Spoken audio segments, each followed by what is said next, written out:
بسم اللہ الرحمن الرحیم۔ حدیث نبوی صلی اللہ علیہ وآلہ وسلم حضرت ابو سعید خدری رضی اللہ عنہ سے روایت ہے کہ رسول اللہ صلی اللہ علیہ وآلہ وسلم کے عہد میں کچھ منافقین ایسے تھے کہ جب نبی صلی اللہ علیہ وآلہ وسلم کسی جنگ کے لیے تشریف لے جاتے تو وہ پیچھے رہ جاتے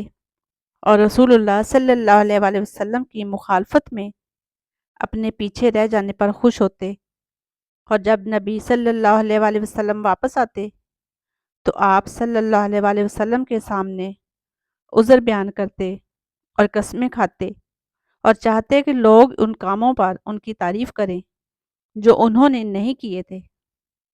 اس پر یہ آیت نازل ہوئی، ان لوگوں کے متعلق گمان نہ کرو جو اپنے کیے پر خوش ہوتے ہیں اور یہ پسند کرتے ہیں کہ اس کام پر ان کی تعریف کی جائے جو انہوں نے نہیں کیا۔ ان کے متعلق یہ گمان بھی نہ کرو کہ وہ عذاب سے بچنے والے مقام پر ہوں گے۔ ابن جریر سے روایت ہے، انہوں نے کہا، مجھے ابن ابی ملیکہ نے بتایا، انہیں حمید بن عبد الرحمن بن عوف نے خبر دی کہ مروان نے اپنے دربار سے کہا، رافع،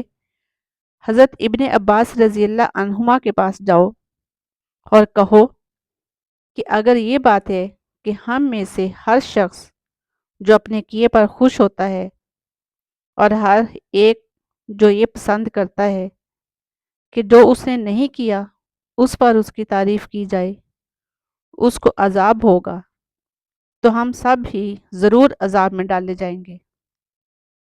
تو حضرت ابن عباس رضی اللہ عنہما نے فرمایا،